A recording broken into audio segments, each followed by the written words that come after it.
Good. Back in the room. Back in the room. Around the eyes. Into the eyes, not around the eyes, whatever it is. Around the cockpit. Steady on. Steady on. This is a family show. Right.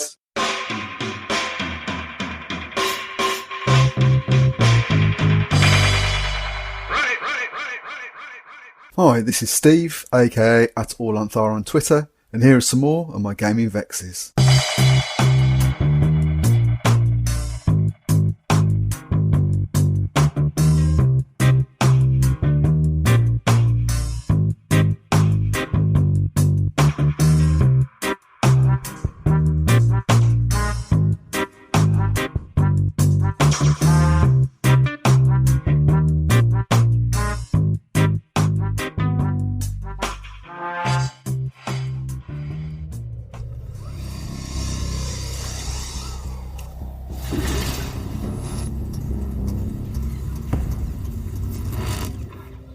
Hello, and welcome to another of my gaming vexes. For those of you new to the podcast, this all stemmed from my determination to run or at least play all of the games I own in hard copy. Play can be anything from a short series to a multi-year epic, but at the end we get together to reflect on our experience of the game and what it's taught us about running and playing tabletop RPGs in general. We don't do reviews as such, and although this podcast is supposedly about vexes, I like to think that we're an upbeat bunch who look for the upside in any RPG experience. That being said, if something doesn't sit well with us or our play styles, we say so. This episode, we look back on a recent series I ran set in the Battletech universe. Battletech has been around for 30 plus years and has a rich and evolving history. If you're interested in learning more about the development of the game, the Dice Are Screaming podcast have produced a very listenable and concise history. I'll put a link to it in the show notes. Running and playing a game set in the rich universe of Battletech has been on my list since 1987. I'd like to thank Andrew, Fabio, Graham, Ian and Sam for donning the Neuro helmet along with me. As for future episodes, we're currently playing Morkborg, no apologies for pronunciation there I'm afraid, The Expanse and Red Markets, so expect to see episodes covering all these games at some point in the future. In the meantime, fire up your fusion reactor, pull on your cooling vest and cycle your AC-20 ammo. Get ready.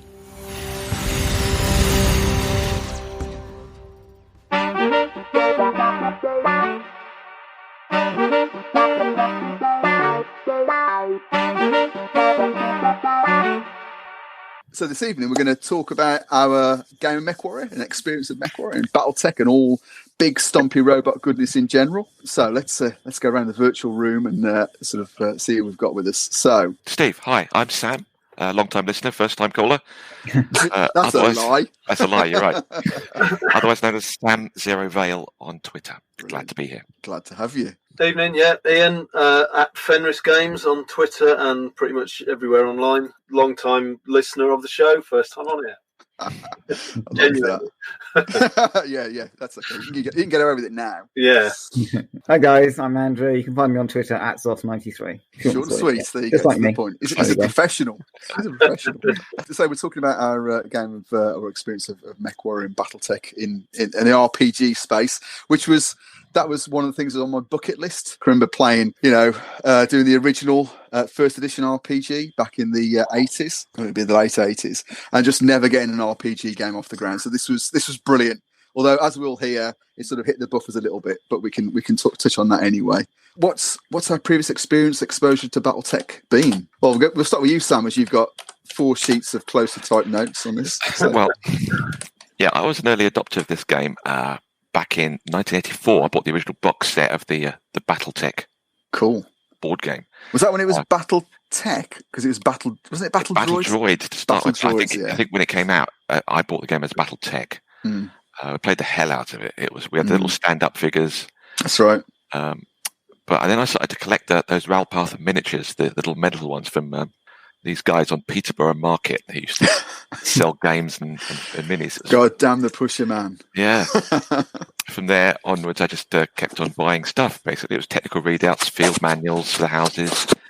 Then we got into first edition Mechwarrior RPG in 1986. Played a little bit of that. And then we went to the second edition Mechwarrior book in 1991, which included all the clan invasion stuff. Yeah. Which got a lot more interesting for us to play.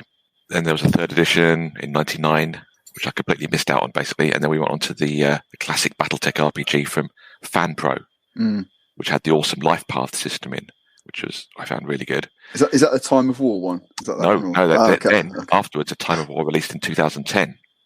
Well, that was pretty impenetrable as a role-playing game. That was way complicated. I also purchased a lot of novels based on the background of this. Apparently, in my research, there's over 100 tie-in novels. Yeah, probably about 25% of those are any good. Well, there's the classic Battletech era and the later the Dark Ages era, which I wasn't keen on at all. I didn't buy into that at all. There's also all the extra expansions from FASA, like City Tech, Aerotech, Battle Space, yeah, Battle Force. That was the large-scale combat simulator for massed Battletech units. Because the dream was to be able to sort of have a weekend, or actually be a month, or maybe even 6 months, where you'd have it all out on the table at the same time, sort of play an actual, planetary invasion. But yeah, I wonder how many people actually did that. But, so when FASA closed down in, was it 2000-ish, which kids picked up the license, I sort of lost interest there because all the Jihad stuff came out in the Dark Ages and all that sort of stuff. So I sort of petered off after that and didn't bother until now when the new Mechwarrior Destiny has arrived. New stuff's come out. So you've obviously played quite a lot of the war game, because I think obviously Battletech was a war game first and foremost. But it sounds like you've played a lot of the RPG stuff as well. Yeah. Okay. Yeah, I played extensive campaigns of the RPG, mostly based on mercenary units hopping your way across the inner sphere. Well, that was the. We'll talk a little bit about the sort of the setup for the game when we get to it. But that was the plan here, really. Yeah, interesting to compare how our experience compares with previous iterations from your perspective. Andrew, do you want to go next? Because I think you're new to Battletech, weren't you? I am, a big stompy robot aficionado. Absolutely. I mean, my only experience with Battletech was I'd seen the game in shops and it looked amazing, but I wasn't entirely sure I had anyone who would actually want to play it.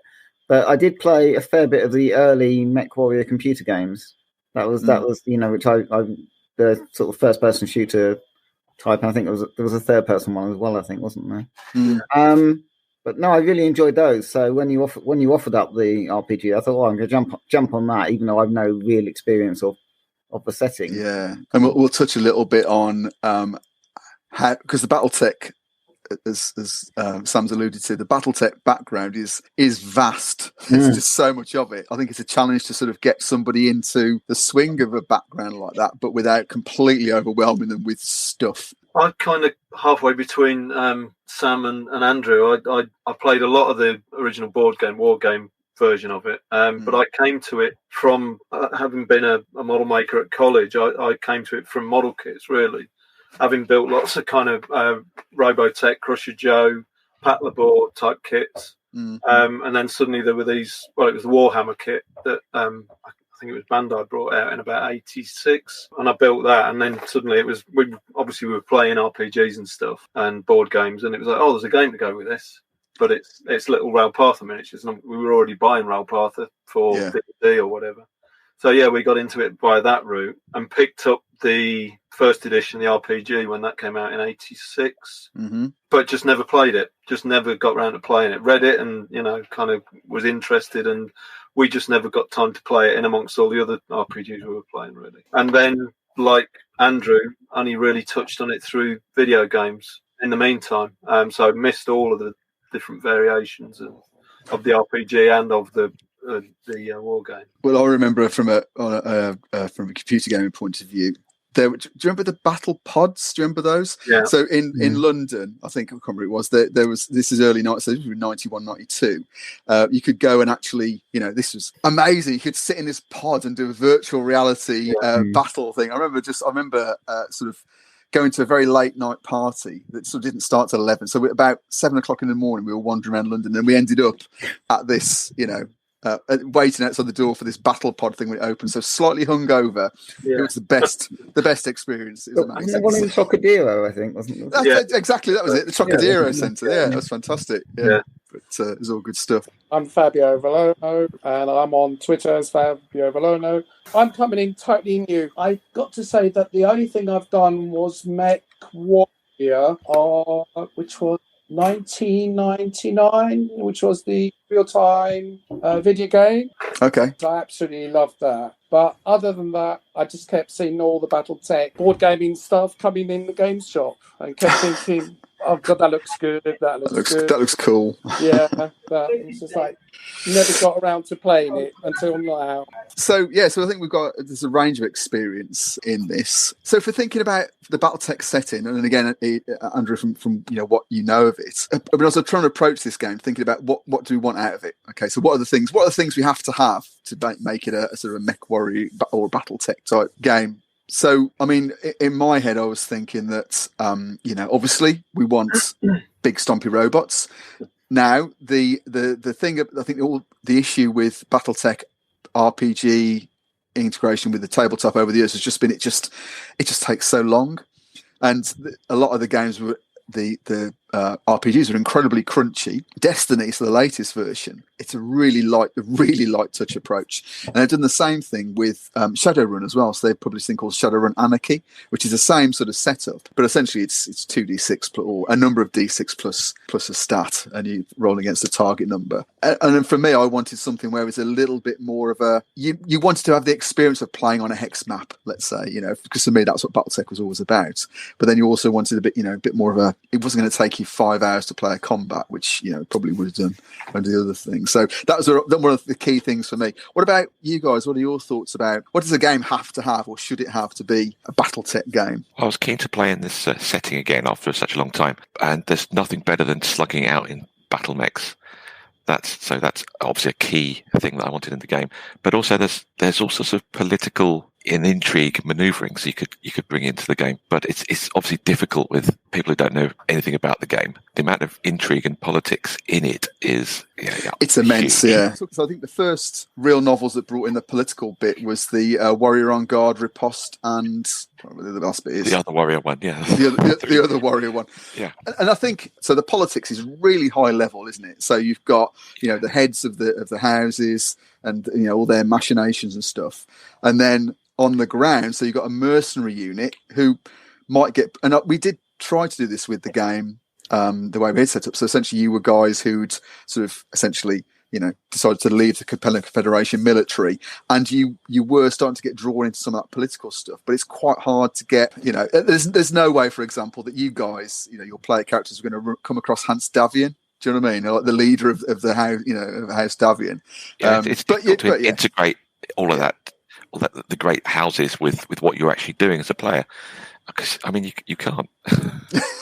I said I'm not familiar with the background at all, but having sort of read it when we started playing, the background reminded me a bit of Dune in a way. It is the kind of warring kind of houses and that sort of thing. But I've heard it described as Game of Thrones in space, because it is pretty brutal, and there's a lot of doubles crossing and backstabbing, that sort of thing. Okay, so big robots, bit of politics in there as well. The experience of combat in robots is important. Controversially, I kind of wonder whether it would work better as an RPG if you weren't Mechwarriors, if you weren't actually piloting or doing any of the stompy robots bits, other than as support crew and all the kind of ground crew, the engineers, the mechanics, everybody else. I wonder if there's more RPG character mileage in not piloting the robots and being literal all of that. I thought that as well, and I wondered also if it would work as an Ars Magica troop style play where everybody has a Mechwarrior pilot, maybe everybody has an engineer, maybe everybody has a politician or something,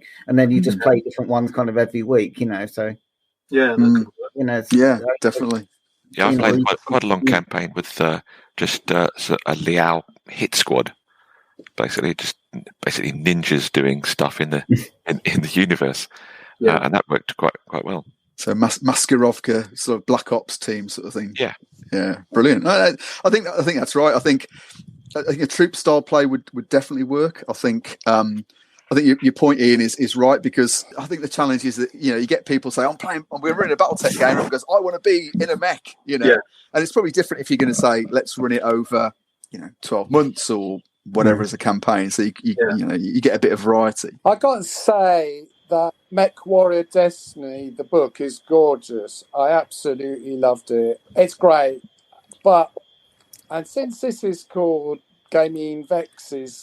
Come on, we can have a vex. It's all right. I've got to have a vex, and it's a bit of a rant. Their support for the board game is amazing, with the miniatures, with all the source books, all the different clans, and then you've got novel upon novel, and you've got, as you said earlier on, I'm sure it was Sam saying, I mean, you've got a history that spans all the way back from the 1980s. You know what's really missing is a campaign book or a book with a series of adventures that you can actually play. Like in Call of Cthulhu, you've got Mask and Nyarlathotep, and RuneQuest, you've got the Big Rubble, and so on and so on. But there's nothing there for Mechwarrior Destiny. And there are lots of campaign books for the wargame stuff. I mean, essentially, that's all it is. It's all campaign. Right. That's the crux of it, though, isn't it? It really needs a role play and a word role playing rather than just Mechwarrior stomping around. I'm going to go and see what page it is now. Hold on. All right. We'll let Andrew speak while you're doing that. Yeah. Come on, Andrew. I was going to say that the thing is the game's got support because that is the essence of it. But the battle mech is at the heart of it. It's a bit like when Steve Jackson tried to release a role-playing version of Car Wars. Yeah. It's essentially the core of Car Wars is you're driving around in an amped-up car, shooting the hell out of stuff, and essentially Mechwarrior is stomping around in a big stompy robot shooting the hell out of stuff. I mean, obviously, just the two names of the fact that it's Mechwarrior is the RPG where you are playing a Mechwarrior supposedly, and the other is Battletech is the robot. But there's not that clarity when you're actually playing, or the way the RPG is presented. Almost, having a campaign book for it would be extremely difficult. There's such a huge range of potential game types and backgrounds and house affiliations and how you're going to do it. It's just unless you completely railroaded a group into picking a certain type of house and Mechwarrior or whatever. I actually thought Steve did a brilliant job actually in creating a background for us. Bless you. Sex in the post. The whole, the whole kind of working for House Lau and then kind of being politically edged out and having to kind of seek our fortune. I thought actually worked really well. What I wanted was sort of more of a sandbox approach. So you guys, we started with obviously Mechwarrior Destiny. We'll talk about the rule set in a second. I mean, there are scenarios that have been published in the past, but they tend to be from the clan era, and it's probably about 3. They're not great, and to be honest, they're not. There's one where you go and blow up a hyperpulse generator. So, that would just never happen. That would just never in the game world. That sort of stuff is sacrosanct. So, I looked at them and I just thought, it's not great. So I picked up. So you're obviously, as you know, you're a mercenary unit. You left House Leo and ended up on Solaris, the game world, because I thought that would be quite, you've got lots of options and there's lots of politics and that stuff going on there. But it is mainly about the tabletop game because it's about, getting rank and that sort of stuff. I think, that the premise was, well, it was as good as I could come up with anyway. I'm sure we could do more with it, but anyway, it was a good start. As far as Destiny goes, because those who've played games with me, well, you guys know now, and if you play, I tend to like to bash different systems into games because I think Destiny itself is very lightweight. So they will, theatre of the mind, all the combat with battle mechs. It works on plot points, which are not very well described, but it's a bit like momentum points in the 2D20 type game. So essentially what I did was I transplanted the 2D20 plot points and essentially that mechanic and brought it into this. So it meant that you could do heroic stuff and be really, it's very high concept in terms of approach. And when we did the combat, as I said, we used, we sort of came up with a half and half approach. First of all, what your thoughts about the Destiny rule set was, if you've read it, because we didn't play that, we played our own version, but also about how we modelled it, if you like, in the game itself. Well, the Mechwarrior Destiny system itself is a self-proclaimed alternative fast-play system. Focuses more on the story and action, both in mech, cockpit, and on the ground. Whereas the previous version, A Time of War, was a much more detailed rule set. I think the standard Mechwarrior Destiny system revolves around the players narrating out scenes and building a story through narration and flow. But we decided to just go for a more conventional. Because it's GM-less, isn't it? Really, you're supposed to share but I mean, it gives you the option so you can have more of a GM type approach. So but I enjoyed the story we were doing. Definitely escaping the House Liao unit through being politically framed by incompetent leadership. Making our way to Solaris 7, which is really good. We're talking about the mechanics now. Yeah, well, whatever you like. Just, I think it was okay. Yeah. Everybody had some diverse and useful skills, which we used, which was good. Actually, the skills I thought was quite weird for quite a narrative game. Essentially, two of the skills being mech piloting and mech gunnery. Everyone's going to throw quite a few points at that because they want to be in a big stompy robot. Absolutely. Yeah. Therefore, on a points-based system, it sort of did somewhat limit your other skills. That's why I think it might work as a sort of troop play. It's a really good point. For the Mechwarrior aspect of it, I think the momentum points that Steve added didn't work at all. Sorry, Steve. No, it's fine. I think we got too many of them, and we're able to use them too freely, and they were just building and building on top of each other. So, giving you, I think it's way too easy for us. Yeah, no, and that was the sense I got. And I mean, I think probably because I took that 2D20, because the only iteration I've got of 2D20 is John Carter of Mars, which is really heroic. Obviously it's, you're jumping 85 feet in the air and smashing somebody with a sword. So maybe that has something to do with it. But no, I completely take that. Certainly in the mech combat, it was rare that I think you guys would challenge that much. It was only where there was a lucky hit on, a headshot or, you got a central torso armor stripped away or whatever. But yeah, no, I think it's fair. At one point, but that was. Yeah. I was in a relatively light mech, to be honest. I don't think the heavy mechs were really. No, I was never troubled. So do you think it was because I think again it was just because the plot point mechanic was really not very well specified in Destiny, and I just felt to myself, I like the concept, the idea of it. Let's try and sort of make it a bit more clearly described, essentially. But yeah, no, that's fair to say. Yeah, I think essentially the problem with the rules is because as a narrative system, it's not really designed for mech combat, but it's Mechwarrior, so mech combat is what everybody wants to do. Yeah. So you try and bolt on effectively some Battletech type rules, but of course that then throws everything out. So half and half. The Battletech bit of it, I did not like at all. Really, it reduced all of the granularity, tactics, and nuances of a great system down to something much simpler. It was obviously just designed for speed, speed of play, and it lost all of its tactical aspect, which made the original game so great. The issue is here. I think we've got a game, and I think this is not just common. There's not just Battletech. There's quite a lot of games which used to be war games, okay, and then have translated through into RPGs. And I think with the honourable exception of Warhammer Fantasy Roleplay, which is it's the background, isn't it? Really, in that rather than else. Yeah. I mean, you're not playing great warriors in that at all. The opposite. Yeah, exactly. If you were playing the captain of an army in Warhammer Fantasy Roleplay, then obviously it would be a similar situation. Yeah. And I just thought to myself, in obviously in an RPG, you want a bit more out of mech and everything else. I mean, I did sort of try and beef up the Destiny mech rules because they are, theatre of the mind essentially, to try and make it a little bit more like my experience and my understanding of what I wanted out of Battletech. But I think, to your point, Sam, do you think it would have been better just to say, actually, let's just play a game of Battletech? I think it would have worked a lot better if we had the basic Battletech rules.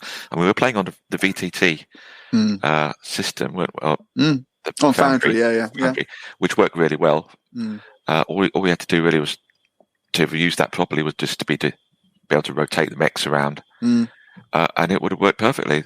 It would have taken a lot longer. Well, that's the thing, isn't it? Because then you say, well, you're playing a war game then, which is you could do quite really easily on Foundry. I know. I played a 4x4 against 4 game at Grogmeet a couple of years ago, and it took 4 hours. Yeah. We still didn't quite finish it. Yeah. So I mean, I would argue that's probably not fit for purpose for an RPG session where, when we talk about Vampire the Masquerade later on, that's like three rounds and done. That's it. So. But the beauty of having it on Foundry, for example, is that you could leave it exactly where it was and come back to it next week. Keep playing a few rounds of an evening. So it's almost say, well, you're going to plump for, let's just play Battletech and then we'll forget the Mechwarrior RPG stuff. Or we take the approach, which Ian's, I think, was actually let's just not do Mechwarriors at all. Let's do something completely different. going back to what Sam's just said, and taking the name of another podcast in vain, what Dave's been doing with Frankenstein's and you proposed Battletech, I think, on the early one for setting. I did. Cruelly dashed my hopes. Yeah. I mean, at the time, because obviously we were setting up to record this, I thought actually that's the perfect way to do Battletech, is to use something that's, to do the actual just generic SF RPG that just happens to be the Battletech universe. So you can do all the other stuff, all the kind of Wild West, Cowboys in Space, whatever kind of heists, everything else. Yeah. And it happens to be Battletech and politics and everything else. Yeah. Well, you could do it with the Traveller. Well, any RPG. Exactly. Yeah. Traveller would work well as well. I think it would be easy to retrofit mechs into another system than what you did with this. I mean, this is one of the only. Well, this is only since I've come back to the hobby. This is only the second game I've sort of said, actually, this just isn't working, guys. I was enjoying running it, but I think we all felt it was like,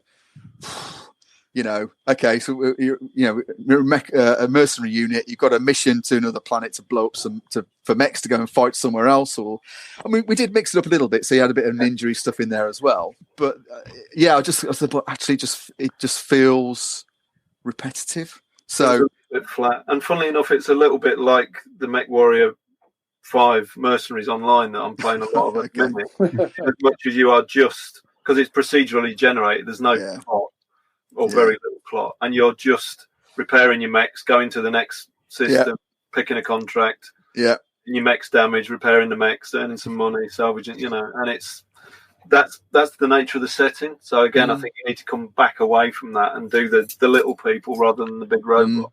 The bit where we did the heist, that worked really well. That was one of the best bits of the game for me. It was it was a highlight, I think. And but basically you could have done that with any system. Absolutely. It's absolutely more cyberpunky type of thing in the end, really, isn't it? Yeah. Prison Break was good as well. Where the part where myself and Fabio were introduced, that worked. That was good. That was enjoyable. And it was it's not through any fault of yours, Steve. It's the fault of the setting, really. As soon as we got in robots, it kind of went flat. I think from my perspective, because obviously, one of my stated aims is to play all the games I buy. And I mean, I just looked at Destiny. I just thought it's not fit for what I want in there. But as you say, you could retrofit it quite easily. I mean, just as a matter of interest, do we know of any other RPGs, with the honourable exception of Fantasy Roleplay, where a tabletop game has been translated well into? I was trying to think. I can't think of anywhere it's been done well, if at all. Not other than Chainmail. Back in the day. I want to say, what about going Star Trek? Because in the early 80s, you had Starfleet Battles, and then 10 years later, you got Star Trek, the role-playing game, which is, Medivhus is doing that, or is it 2D20 people are doing that now? The 80s Star Trek role-playing game actually had a light version of... there was a deluxe version you could buy that had the ship combat stuff in there. That was faster again. I had a light version of Starfleet Battles, because that's the version I've got. It's but even that was quite out of that in the 80s, with the Enterprise versus. Well, Starfleet Battles was a different company, wasn't it? So Starfleet Battles was, and in fact, it wasn't even Star Trek licensed, so it was a weird sub-license of Star Trek. It was basic Star Trek. Yeah, it was basic Star Trek. It was, with the serial numbers filed off. Sorry, Ian, what were you saying? Sorry, there's a lot more goes the other way, where an RPG spins off a board game or a war game. So Shadowrun had DMZ, which probably wasn't that successful, I don't think. It wasn't. Funny enough, I used that and mashed up the combat rules from that into the main Shadowrun game because I thought the main Shadowrun combat rules were too easy. But or Battle System for AD&D, and there's been lots of spin-offs. The other Netrunner as well. But again, funny enough, they've not been as successful as tabletops as the RPG was, in the same way that tabletops don't seem to become. But I think Battletech's got a unique problem because at its heart, it hasn't changed for 40 years, pretty much. The mechanics now have tweaked, but essentially it's it's a quite crunchy, detailed system. So bringing that through into an RPG setting is a challenge. But the closest I could think that would be an equivalence to it would be trying to make a Blood Bowl RPG, because the whole point of Blood Bowl is Blood Bowl, and there's been 5 editions of it, but it's still exactly the same thing. And that'd be quite good fun, actually. It would, but and you could do the same sort of thing of micromanagement and whatever. I was thinking about Billy the Fish in Blood Bowl. Remember Billy the Fish? Billy the Fish out of Booth, That'd be quite funny, yeah. Especially if you're running an orc team. So I think we've touched a little bit on what went well, what couldn't. I mean, from my perspective, what went well in the game was, but we had people who were really enmeshed in the Battletech background, like Sam. We had sort of, and probably I'm on that side of the spectrum as well. Then we had Ian, who was like in the middle, and then we had obviously Fabio and Andrew, who are completely new to this thing. I think what went well was we sort of, I mean, I felt that we managed to introduce the what was a really quite massive background, and I think it meshed pretty quickly, I think, because we were setting against the background of the fourth succession wars, and I had a whole list of dates of what was happening when and this, that, and the other. It was all, and actually I thought that for me, I felt that worked quite well. I liked, I think the Battletech rules okay in terms of the mech rules. They were okay. They weren't obviously as crunchy as you'd expect, but I think they were okay in terms of the duration of combats. Yeah, I think the plot points thing. Yeah, it was too easy. You guys were never really threatened. No. So, and I think in any game you need to have a bit of element of peril there. So I think I'll probably think about that. What about you guys? What went? What were good? We won't call it stars and wishes because we're getting the wrong side of the Ragnar file. But what went well? What would you do differently, do you think? I think it would have worked a lot better if we'd, as a group, could have worked out some common goals from the beginning. But unfortunately, we had Fabio and Ian join us halfway through the campaign. So that was a bit tricky because, if you've got your own allegiances and goals, it's going to be really tricky to get a team to go and do things. Yeah, conflicts. In reality, you guys all meshed pretty well together. So, your character Makarov, he just wanted to be out and to run his own, have his Mechwarrior unit. And then I think your character Andrew wanted to overthrow the Capellan Confederation or play a role in that. And that was stuff that was coming through as we were playing the game. And likewise, I think with the Northwind Highlanders, which was your character. I can't remember the name of your character now, Fabio. How disgraceful is that? McThorn. Angus McThorn. That was it, yeah. Yeah, I think that they were disparate goals that I probably brought together. Any game benefits from that, or session 0, really. Do we think that if we all belong to the same clan, that would have been better in that respect? Yeah, I think the more you can... Well, effectively a session 0, like you just said. I mean, that's what we were missing, weren't we? Yeah. I think I think the House Lao thing, I mean, because obviously Sam and I were both kind of invested in kind of House. I wanted to kind of overthrow it, and Sam kind of wanted to kind of get away from it. So I think, as you say, if the other characters had also been in, that we could have kind of maybe would have had a kind of goal of kind of bringing down House Lao in some way, or reducing its power. Or Sam was saying about his favourite session, and my favourite session I think was when we actually escaped from House Lao, when we realised that basically we were in trouble politically, and we actually engineered kind of stealing our mechs and our mechs and getting off world. I actually thought it was a really enjoyable session. Sort of. No, I think individually a lot of the sessions were great. I think from my perspective, I think it just became, to your point, Ian, it became quite procedural, and I just thought we could keep going with it, but I think we all came to a consensus. Actually, we've experienced this now. We've tried it. We've tried it. I think the thing was, while the battles were enjoyable, for most people, the best sessions were actually, as Ian said, when we were not in the mechs at all. So it almost became like 2 games. I really enjoyed the penthouse hit that we had to do, where my character nearly died, falling off the balcony. You know what I mean? And the whole kind of rescue mission trying to get me back together. You know what I mean? That was really good. Yeah, it's enjoyable. Definitely. And the biggest problem is it's trying to meld the 2 different games together. Yeah. Yes, because that's effectively what you do. It just doesn't really work, does it? Yeah.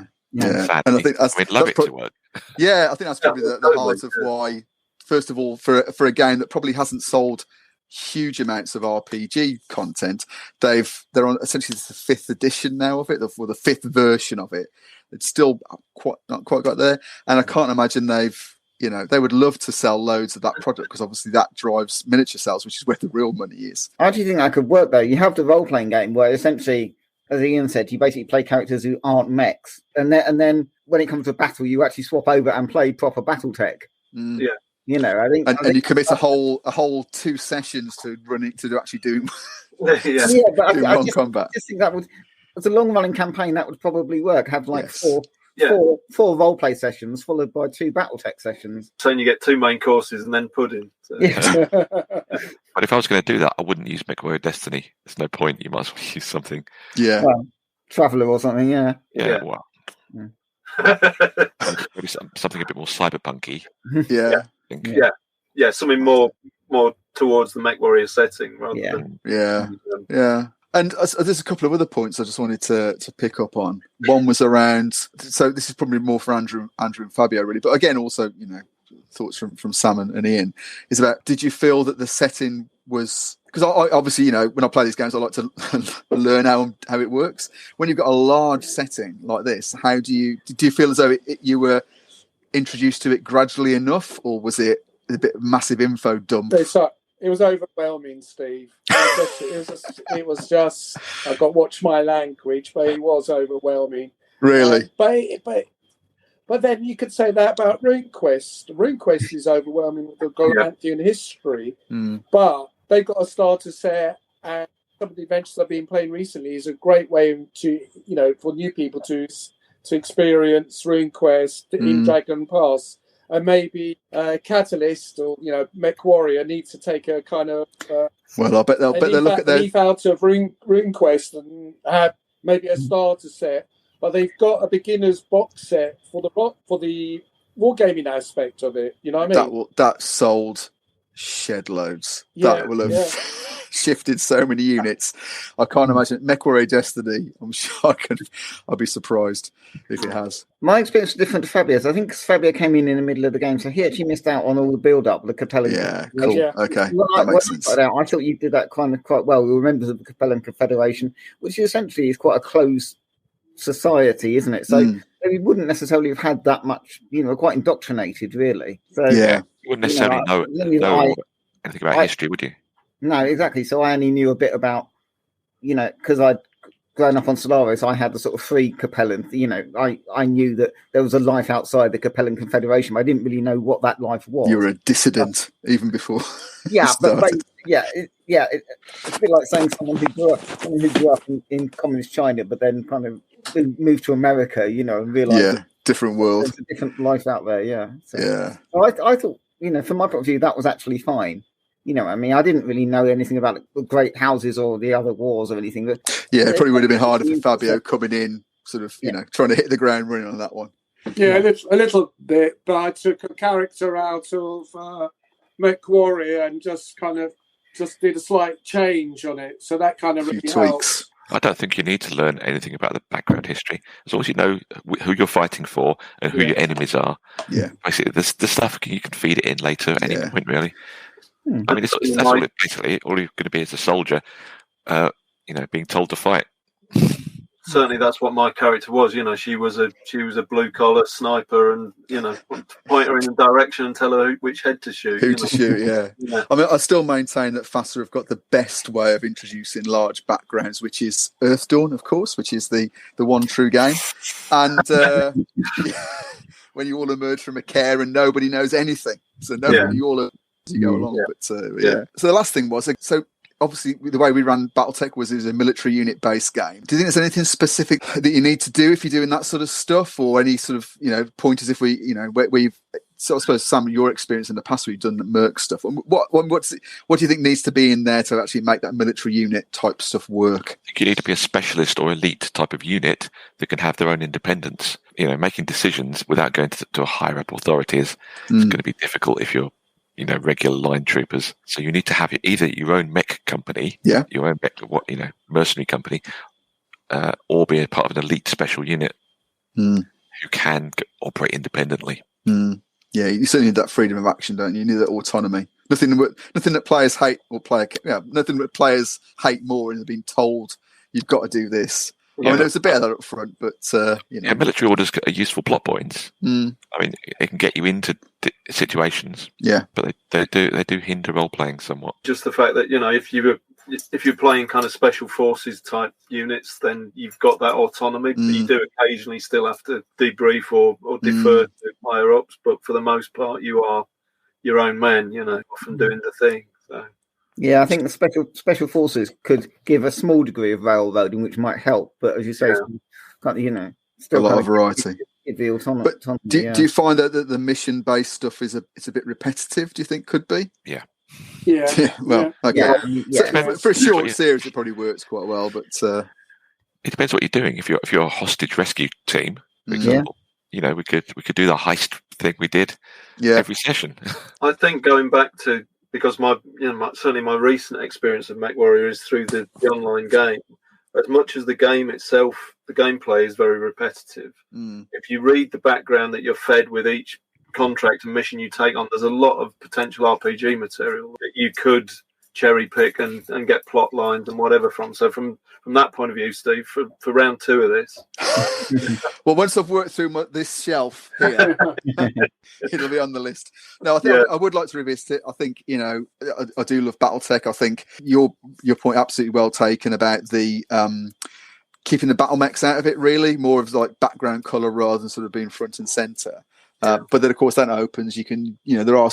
I mean, even Mechwarrior 2nd edition, I think, is pretty good as a system. Actually, if you take the Battletech stuff out of it, it's it's a solid 1990s type system. But no, I really enjoyed playing, and like I said, it was a real a Mechwarrior 2nd edition. There we go. Sam's just waved it at me on the screen, and Mechwarrior 2nd edition. So with that, I loved playing. Thanks very much for stop showing me your Battletech collection. I've only got the one. I'll show it to you. There you go. There we go. All right. I've got to finish. So I really enjoyed the gladiatorial stuff because you didn't mention that. So I'll just mention before you finish. Yeah. The gladiatorial stuff was really good. I enjoyed that, Steve. The arena stuff on Solaris. Yeah. I was picturing Blade Runner, big cityscapes, and having combat with the whole big audience. And playing to their audience compared to the typical Battletech, having fights on plains or hills and hitting the factory. But that was excellent. Yeah, I really loved the gladiatorial combat. Actually, I think that could work quite well as a campaign, where instead of kind of having mech corps working for houses, you actually have them working for like criminal corporations or even kind of. So it becomes like a more cyberpunky type thing. Really. Exactly. Yeah, and then you've got all the machinations in the background, as well, which you could do out of mech, as I said. Deals to get ammo and new weapons and all that kind of stuff. Yeah, and people ripping you off or ripping other people off. Or so that's around 2 then. Yeah. Okay. All right. No, I love playing. It was great fun. It was another tick off my bucket list. I think learned a lot of lessons really. Which is always good, and hopefully, love to maybe we could do a BattleTech game just on Foundry, and we can give that give that old rule set with the proper rules, give that rule set a proper workout. But all right, thanks very much, guys.